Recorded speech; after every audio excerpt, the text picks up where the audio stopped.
बिस्मिल्लाहिर्रहमानिर्रहीम। अस्सलाम वालेकुम नादरीन, आप यूट्यूब चैनल देख रहे हैं। मैं इमरान ख़ान हूँ। नादरीन, इस्लामाबाद बम धमाके के हवाले से कुछ और इतलात आ रही हैं, लेकिन हुकूमत का जो रवैया था वो इंतहाई अफसोसनाक है। बहुत ही गैर जिम्मेदारा और बचकाना हरकतें इन्होंने की हैं।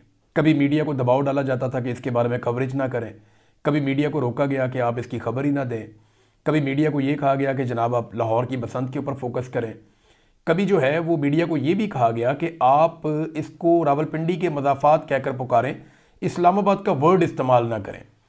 यानी इस लेवल के ऊपर प्लानिंग का फुकदान है और ऐसी बचकाना हरकतें की जा रही हैं। भी एक धमाका हुआ है, आप नहीं छुपा सकते। ये इंटरनेशनल मीडिया में भी रिपोर्ट होगा, नेशनल मीडिया में भी रिपोर्ट होगा, हर तरफ इसको रिपोर्ट होना है, क्योंकि एक इंसिडेंट हो गया और आप उसको नहीं रोक पाए। अब वाकये के बाद पाकिस्तान के टीवी चैनल नाच गाना दिखा रहे थे जो लाहौर में बसंत की सरगर्मियां चल रही थी, क्योंकि टीवी चैनल्स ने पैसा पकड़ा हुआ है पंजाब सरकार से और वो पैसा अब उन्होंने हलाल करना था। देखिए, अगर कोई ये कहता है ना कि पाकिस्तान के टीवी चैनल्स कोई सहाफ़त की खिदमत कर रहे हैं या किसी मिशन के ऊपर काम कर रहे हैं या कोई इंसानी हमदर्दी के तौर पे या कोई ह्यूमन राइट्स के मामलात में इनकी कोई मजाक, सब झूठ है, सब फ्रॉड है। ये कमर्शलिज्म है। ये टीवी चैनल सेठों ने पैसा बनाने के लिए और अपने मफादात बचाने के लिए बनाए हुए हैं। इनके अंदर कोई उसूल और कोई ज़ाब्ता नहीं है। सच्चाई का बहुत बड़ा फुकदान है। अब आपके सामने है कि टीवी चैनल जो है वो बम धमाका हो गया उसकी कवरेज को रोककर और बसंत की कवरेज दिखा रहे हैं, और ये काम बड़ी देर तक होता रहा। सोशल मीडिया पे बहुत तनकीद हुई, लोगों ने बहुत आवाज़ें उठाई, हत्ता कि हुकूमत के जो अपने लोग हैं उन्होंने कहना शुरू कर दिया, फॉर गॉड सेक इसको रोकें, इस सिलसिले को, ये गंद मारना बंद करें अब। तो उसके बाद फिर पंजाब हुकूमत ने अनाउंसमेंट की और मरियम नवाज साहिबा की जो ज़ाती इंजॉयमेंट की, जो बसंत की मसरूफियात थी, उनको मनसूख किया गया। अब यही है ना कि वो कवरेज नहीं होगी, फुटेजेज आपको नहीं मिलेगी, बहुत सारे टिकटॉक जो बन सकते थे वो टिकटॉक्स अब नहीं बनेंगे। मरियम नवाज के लिए जो प्लानिंग की गई थी उसको रोक दिया गया। अब ऐसा तो नहीं है कि वो बसंत देखेंगी नहीं या वो जाएंगी नहीं या नवाज शरीफ साहब इंजॉयमेंट नहीं करेंगे। बसंत की तकरीबात तो जारी है और इनके ऐलान करने के बावजूद भी लाहौर से बहुत सारे जर्नलिस्ट ये रिपोर्ट करते रहे हैं फील्ड में से कि बाकायदा जो इन्होंने इंतजामात किए हैं वो सारे अपनी जगह पे मौजूद हैं।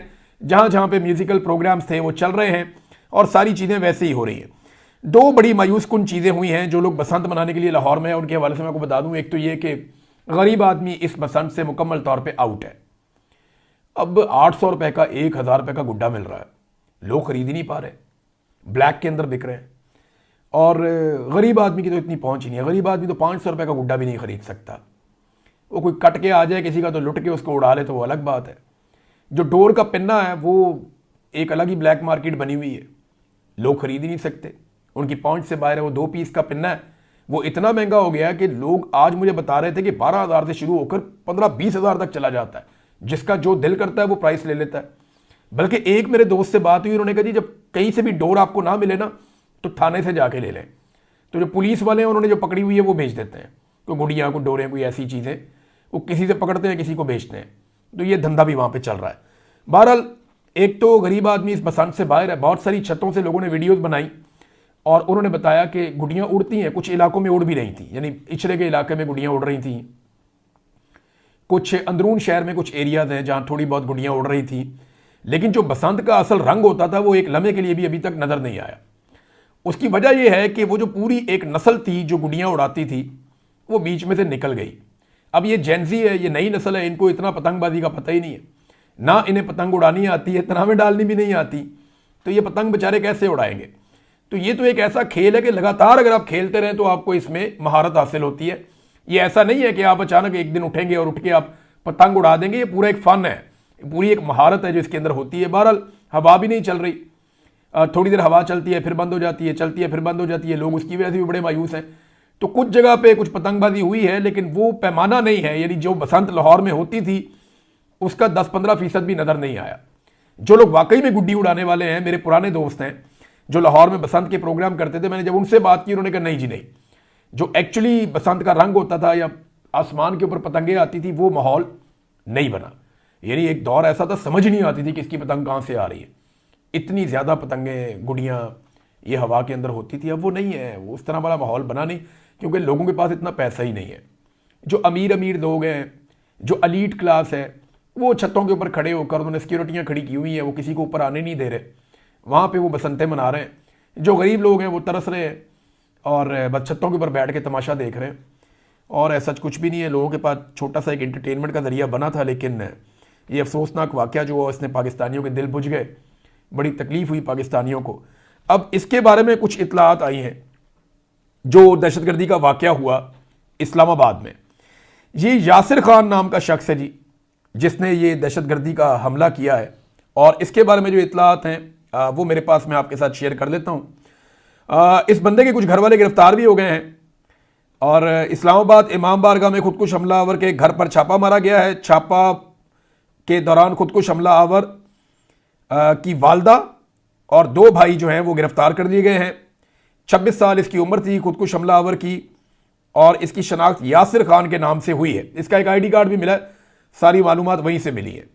यानी आईडी कार्ड से आपको पता चल जाता है ना बंदा कहाँ पे है, कहाँ पे रहता है, इसका मोबाइल फ़ोन कहाँ कहाँ पे चल रहा था, या इस आईडी कार्ड के ऊपर कौन सा मोबाइल नंबर है, सिम कौन सी है, वो सिम कहाँ कहाँ इस्तेमाल होती रही। तो इधर से ये सारी इंफॉर्मेशन इन्होंने इकट्ठी की है। ऐसी कोई बड़ी इन्वेस्टिगेशन नहीं है। और ये खुदकुश हमलावर जो है ये इस लेवल का था कि ये अपना आईडी कार्ड भी साथ ही लेकर गया हुआ था। यानी इसका आईडी कार्ड वहाँ से ना मिलता तो काम शायद थोड़ा लंबा हो जाता, लेकिन इसका आईडी कार्ड भी साथ ही था। अब मुझे इसकी वजह समझ नहीं आ रही, लेकिन यासिर खान इसका नाम था।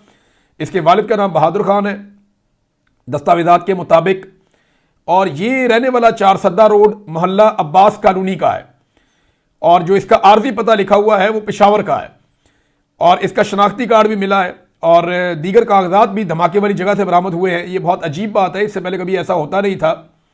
और 5 माह ये शख्स अफगानिस्तान में मुकीम रहा, ये भी दावा किया गया है। अच्छा, ये कैसे पता चला? देखें, इसका आईडी कार्ड मिल गया तो वहाँ से आप पता कर लेते हैं कि इसका पासपोर्ट और इसकी ट्रैवल हिस्ट्री, तो वो आपको फौरी तौर पे मिल जाती है वजारत दाखिला में से। एक सिंगल क्लिक के ऊपर आपको पता चलता है ये बंदा कहाँ कहाँ ट्रैवल करता रहा है। तो वो डाटा मिल गया कि जनाब ये बंदा अफगानिस्तान भी गया था, और मई में गया था, जून में वापस आ गया। और उसके बाद जो अगला डाटा आया कि इसने एक सिम अपने नाम पे ली, और जो सिम इसने ली वो बाजोड़ में इसने अपने नाम पे ली, और अक्टूबर तक फिर ये बाजोड़ में ही रहा।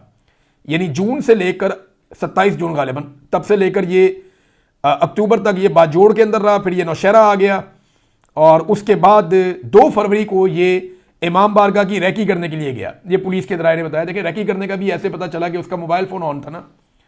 अब उसकी आप जियो फेंसिंग कर लेते हैं या पता कर लेते हैं कि इसके मोबाइल फ़ोन की लोकेशन कहाँ कहाँ पे जा रही थी। तो ये सारा लोकेशन का खेल है कि ये बता रहे हैं कि ये पहले कहाँ पे था, बाद में कहाँ पे था। जहाँ जहाँ इसका मोबाइल जा रहा था, इन्वेस्टिगेशन वाले समझ रहे हैं कि ये खुद भी वहीं पर जा रहा था। बहरहाल 2 तारीख को ये रैकी करके भी गया। ये सारी मालूमात पता चली इसका आईडी कार्ड मिलने के बाद।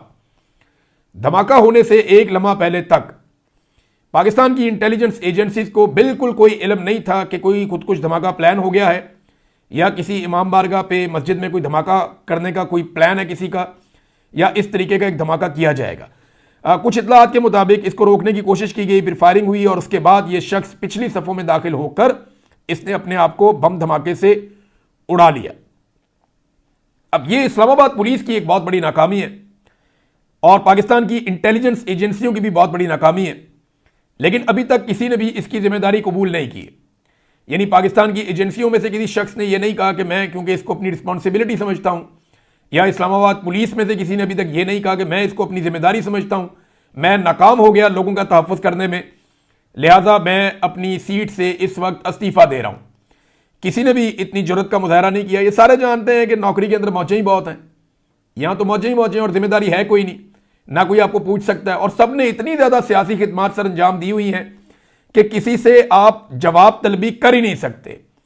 तो ये नाजरीन धमाके के हवाले से हमारे पास अब तक इतलात हैं। और जिस वक्त धमाका हुआ उसके बाद मैं वज़ीर दिफा का एक ट्वीट पढ़ रहा था। आप अंदाज़ा करें जिस मुल्क का वज़ीर दिफा ऐसा है, वो जुगते लिख रहा अपने ट्वीट के अंदर इमरान खान को, PTI को, कि सारा टब्बर ही इस काम पे लगा हुआ था। यानी इस किस्म की ट्वीट वज़ीर दिफा पाकिस्तान का ख्वाजा आसिफ, यानी जब आप इस तरह के नमूनों को मुसल्लत करेंगे, जब आप इस तरह के जोकर्स को लाके इक्तदार में बड़ी बड़ी नशिस्तों के ऊपर बैठाएंगे, तो फिर नतीजा भी ऐसा ही निकलेगा। यानी वो शख्स, जिम्मेदारी का आप अंदाजा करें कि वज़ीर दिफा जब धमाका हुआ इस्लामाबाद में, तो वज़ीर दिफा उस वक्त पाकिस्तान तहरीक इंसाफ की लीडरशिप को जुगते लगा रहा था, इमरान खान साहब के खानदान को, और 3rd क्लास किस्म के लोगों के साथ मिलकर ये जुगते लगा रहा था। ये आपका वज़ीर दिफा है। तो जिस तरह की पाकिस्तान की एस्टेब्लिशमेंट है ना, उसी तरह के ज़हनी मरीज इन्होंने अपने साथ मुसल्लत किए हुए हैं और पाकिस्तानी कौम के ऊपर मुसल्लत कर दिए ऐसे लोग जो उस वक्त भी जुगतबाजी कर रहे हैं जिस वक्त उनकी नाक के नीचे इस्लामाबाद में वफाकी दारुल हुकूमत में बम धमाका हो गया। भारत के ऊपर इल्जाम लगाया, पाकिस्तान ने कहा जी भारत ने किया, इसके पीछे भारत है। ठीक है, पाकिस्तान की जो गवर्नमेंट है वो ये कह रही है तो ठीक बात कर रही है, हम उसके ऊपर भरोसा करते हैं।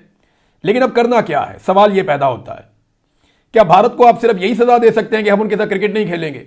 ये तो कोई सजा ना हुई। देखें, आप ये कहते हैं कि भारत बार बार पाकिस्तान में दहशतगर्दी कर रहा है, खैबर पख्तूनख्वा में दहशतगर्दी के दर्जनों वाकयात हुए, आपने कहा जी भारत है इसके पीछे। हमारे बहुत सारे फौजी शहीद हो गए, आपने कहा भारत है इसके पीछे। हमारे बहुत सारे पुलिस वाले शहीद हो गए, आपने कहा भारत है इसके पीछे। हमारे बहुत सारे सिविलियंस शहीद हो गए, आपने कहा भारत है इसके पीछे।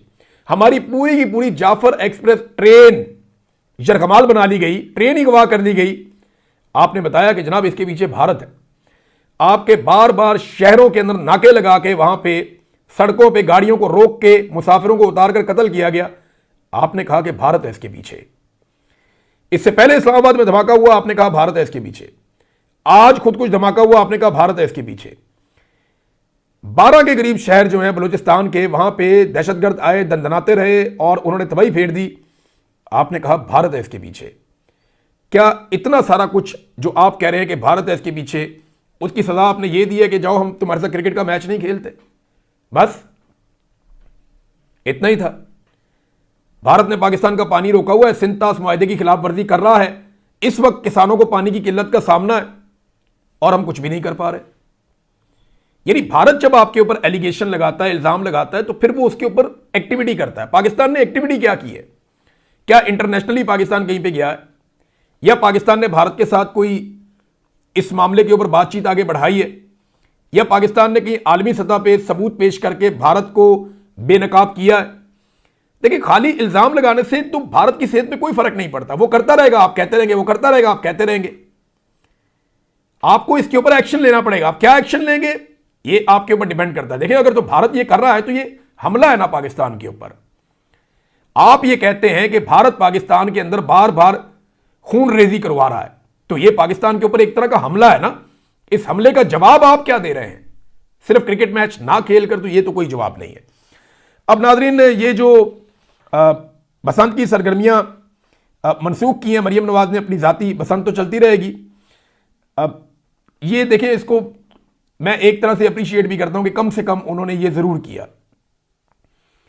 इस वक्त लोग ये कह रहे थे कि बसंत की सरगर्मियां जो हैं उनको मनसूख किया जाना चाहिए, लेकिन हमारे बहुत सारे दानिश्वर अब इसको एक और एंगल से देख रहे हैं। वो ये कह रहे हैं जी क्योंकि मरियम नवाज ने अपना जश्न मनसूख किया है, लिहाजा अपोजिशन अपना एहतजाज भी मनसूख कर दे। देखिए, ये अपोजिशन ने फैसला करना है कि वो एहतजाज मनसूख करती है या नहीं करती, लेकिन एक सवाल है ना, एहतजाज तो है ही इन चीजों के खिलाफ। एहतजाज तो है ही इस बारे में कि जुल्म हो रहा है, ज्यादती हो रही है, एजेंसियां अपना काम नहीं कर रही, बार बार पाकिस्तान में दहशतगर्दी बढ़ रही है, पाकिस्तान की मईशत तबाह हो रही है, पाकिस्तान के आइन को बहाल होना चाहिए, पाकिस्तान का आइन पामाल कर दिया गया है, इदारों को कंट्रोल कर दिया गया है, और पाकिस्तान के इदारे अपनी डोमेन की बजाय डोमेन से बाहर निकलकर वो काम कर रहे हैं जो उनके करने वाला नहीं है। तो एहतजाज तो हो ही इन चीजों के बारे में रहा है। हां, यह जरूर है कि अपोजिशन इसके अंदर एक जुमला शामिल कर सकती है कि जनाब हम इस हमले के खिलाफ भी एहतजाज करने जा रहे हैं और इसको अपने एजेंडे के अंदर हम शामिल कर रहे हैं। देखिए, जश्न को मनसूख करने में और एहतजाज को मनसूख करने में फर्क होता है। तो एहतजाज को मनसूख करने के हवाले से अब मुतालबात सामने आ रहे हैं। बहरहाल अपना मौक़िफ़ खुद ही लेगी पाकिस्तान तहरीक इंसाफ, देखते हैं कि वो इस हवाले से क्या मौक़िफ़ लेती है। तलाल चौधरी ने कहा कि सिक्योरिटी की नाकामी नहीं है, और तलाल चौधरी ने बड़ी अजीब बातें की और अंग्रेजी के अंदर की। उन्होंने कहा जी हम दुनिया को महफूज बनाने की लड़ाई लड़ रहे हैं, हम फ्रंट लाइन पर खड़े होकर लड़ रहे हैं। अब यानी वो ये कहते हैं कि दुनिया गैर महफूज हो जाएगी अगर पाकिस्तान इस लड़ाई में पीछे रह जाता है, तो हम तो दुनिया की लड़ाई लड़ रहे हैं, दुनिया को महफूज बना रहे हैं। ये बातें परवेज मुशर्रफ कहा करते थे और दुनिया को ये कहते थे कि जनाब हम क्योंकि दहशतगर्दी के खिलाफ एक लड़ाई लड़ रहे हैं, लिहाजा सारी दुनिया को हमारा शुक्रगुजार होना चाहिए। देखें, दुनिया अपने आप को खुद ही महफूज बना लेगी। आप ये चूरन अपना बेचें, आप पाकिस्तान को महफूज बनाएं, सिर्फ दुनिया को पता है अपने आप को कैसे महफूज बनाना है। अफगानिस्तान के इर्द गिर्द बहुत सारे मुल्क हैं, उन्होंने सब ने अपने आप को महफूज बनाया हुआ है। चाइना को पता है कि चाइना को अपने आप को कैसे महफूज बनाना है, अमेरिका को भी पता है कि उन्होंने अपने आप को कैसे महफूज बनाना है। वो जानते हैं अच्छी तरह, वो अपने एयरपोर्टों में पूरी चेकिंग करते हैं, कपड़े उतरवा के देखते हैं लोगों के। यूरोप भी जानता है अपने आप को कैसे महफूज बनाना है। यूएई देखें ना, कितना पाकिस्तानी और इंडियन रोजाना जाता है वहां पे, अफगानी भी आते जाते हैं, ईरानी भी आते जाते हैं। वहां पे कभी दहशतगर्दी हुई है? नहीं। उन्हें पता है अपने आप को कैसे महफूज बनाना है। वो सारे मुल्क अपने साथ सही सलूक कर रहे हैं, वो अपने साथ जो है वो मुखलिस हैं, उन्हें पता है खुद को कैसे महफूज बनाना है। आप उनकी हिफाजत की फिक्र ना करें, दुनिया अपनी हिफाजत खुद कर लेगी। आप सिर्फ पाकिस्तानियों की हिफाजत की जिम्मेदारी लें। सारी दुनिया को आप चूरन भेजते हैं, जनाब हम आपकी लड़ाई लड़ रहे हैं। नहीं जी नहीं, अब हम फंस गए इस लड़ाई के अंदर अपनी पॉलिसीज की वजह से। और वो कह रहे हैं जी ये सिक्योरिटी की नाकामी नहीं, तो भाई और किसकी नाकामी है? डाकिए की नाकामी है, किसी पोस्ट ऑफिस वालों की नाकामी है ये, या पीसीबी वालों की नाकामी है ये? किसकी नाकामी है ये? भाई नाकामी सिक्योरिटी की नाकामी है। आप कौम को सिक्योरिटी देने में नाकाम हो गए। पाकिस्तान की इंटेलिजेंस इसको प्रीएम्प्ट करने में, इसको रोकने में नाकाम हो गई, और ये अफसोसनाक वाकया है। इस तरह के वाकयात को रोकना पड़ता है उनके होने से पहले, लेकिन पहले अगर किसी को पता हो तो रोके ना। जावेद हाशमी साहब का एक स्टेटमेंट है, बड़ा इंपॉर्टेंट है इसमें, ये मैं आपको पढ़ के सुनाऊंगा। वो ये कहते हैं कि निहत्ते नमाजियों पर हमले के इस वाकये ने दिल को दहला दिया, आंखें अश्क बहाए बगैर नहीं रुक रही। अफवाज और एजेंसियों का काम था कि वो इन दहशतगर्दों से लड़ती, इनकी इंटेलिजेंस रखती। आपका हदफ सियासी कारकुन नहीं बल्कि दहशतगर्द होने चाहिए थे। आपकी तरजीहात पाकिस्तान बनने के साथ ही आज़ादी राय रखने वालों को खामोश कराना रही, जिसके नतीजे में आज दहशतगर्द दारुल हुकूमत के अंदर अपना इंतशार फैला रहे हैं। जो मैंने ज़ियाउल हक के सामने कहा था, आज एक लम्हा ज़ाया किए बगैर go back to your barracks and never come again, कि वापस अपनी बैरक्स में जाओ और फिर कभी वापस मत आना। ये बात की जावेद हाशमी साहब ने।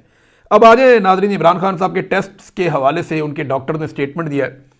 वो ये बताते हैं कि इमरान खान साहब के जो टेस्ट किए गए हैं उनके रिजल्ट के बारे में मेडिकल रिपोर्ट में कोई जिक्र ही नहीं है। जो मेडिकल रिपोर्ट हवाले की गई, पहले तो रिपोर्ट ही नहीं दे रहे थे, अब रिपोर्ट दी है, उसके अंदर कोई चीज़ ही नहीं है। वो कह रहे हैं जो टेस्ट किए गए हैं उन टेस्ट के हवाले से कोई जिक्र नहीं है। हमने कहा था कि उनकी आंख को रेटिना स्पेशलिस्ट देखेंगे, रिपोर्ट में इसका कोई जिक्र ही नहीं है। उनकी आंख के स्पेशलिस्ट ने उन्हें देखा, हर आंख का डॉक्टर इसका इलाज नहीं कर सकता, यह सीरियस बीमारी है। अपील करता हूं हमें इमरान खान के चेकअप की इजाजत दी जाए। ये जनाब वो कह रहे हैं। अब जो हुकूमत है वो रोला डाल रही है। जनाब शहबाज शरीफ के साथ भी बहुत बुरा हुआ था, जनाब हमजा शहबाज को भी इजाजत नहीं मिली, वो इलाज नहीं करवा सके। जनाब नवाज शरीफ के साथ भी बहुत बुरा हुआ था। अब इनकी मिसालें दे रहे हैं, तो मैं जरा तीनों के बारे में आपको बता दूं। नंबर एक आप आ जाए नवाज शरीफ। नवाज शरीफ तो दुनिया की तारीख का वाहिद कैदी है जो सजा काट रहा था और वो उस मुल्क की जुरिस्डिक्शन से बाहर ही चला गया। अदालतों ने निकाल दिया कि जाओ जाकर जिधर दिल करता रहो। 4 हफ्ते का कहकर 4 साल मियां साहब वापस नहीं आए और उनका इलाज भी खत्म नहीं हुआ। तो नवाज शरीफ वाला प्लेटलेस वाला ड्रामा तो आप सबको याद है। अब आ जाए शहबाज शरीफ और हमजा शहबाज। हमजा शहबाज को जानबूझकर पंजाब असेंबली में अपोजिशन लीडर बनाया गया और शहबाज शरीफ खुद से बन गए कौमी असेंबली में अपोजिशन लीडर।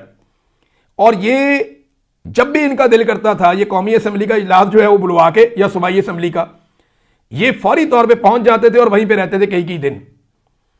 ये मैं आपको बता रहा हूं जिम्मेदारी के साथ। परवेज इलाही साहब ने बड़ा शानदार सलूक किया हमजा शहबाज के साथ, क्योंकि वो स्पीकर थे। उन्होंने कभी हमजा शहबाज को शिकायत का मौका नहीं दिया।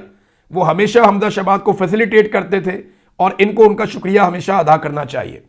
जबकि दूसरी जानिब जो यहां पे थे असद कैसर साहब, उन्होंने शहबाज शरीफ साहब के साथ बहुत अच्छा सलूक किया। वो शहबाज शरीफ साहब को हमेशा जेल से ले आते थे, हमेशा कैद से निकाल कर ले आते थे, और शहबाज शरीफ साहब कई घंटे पहले आ जाते थे, कई घंटे बाद तक मौजूद रहते थे।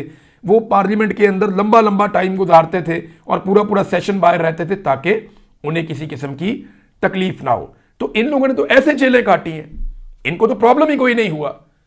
मरियम नवाज टेलीफोन इस्तेमाल करती थी जिस वक्त कैद में थी, बाकायदा उसकी वीडियो मौजूद है। तो ये नाजरीन, इन्होंने जिस तरह अपना टाइम गुजारा वैसे तो किसी ने भी नहीं गुजारा। तो ये कहानियां आपको जो मर्जी सुनाएं, कहानियों से कोई लीडर नहीं बन जाता। जो जेल इमरान खान काट रहा है ना, इन्होंने कभी सोची भी नहीं थी। बाकी बातें करते हैं नेक्स्ट व्लॉग में।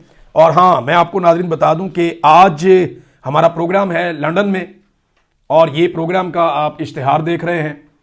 ये लंदन के अंदर प्रोग्राम है, हमारे बहुत सारे साथी आ रहे हैं। ह्यूमन राइट्स के लिए हम सब मिलकर आवाज़ उठा रहे हैं। आप सब भी आवाज़ उठाइए। हमारे साथ और जर्नलिस्ट भी मौजूद होंगे, कुछ पॉलिटिकल लोग मौजूद होंगे, कुछ ऐसे लोग मौजूद होंगे जो ह्यूमन राइट्स के लिए काम करते हैं। तो पाकिस्तान में जो फस्तायत, जुल्म और जबर जारी है और जिन गलत पॉलिसियों की वजह से हमारा मुल्क यहाँ तक पहुँच गया है, उनके खिलाफ हम आवाज़ उठाने जा रहे हैं। हमारी आवाज़ के साथ अपनी आवाज़ मिलाइए। और लंदन के लोग इकट्ठे हो जाए। अब तक के लिए इतने, अपना ख्याल रखिएगा, अपने चैनल का भी। अल्लाह हाफिज़।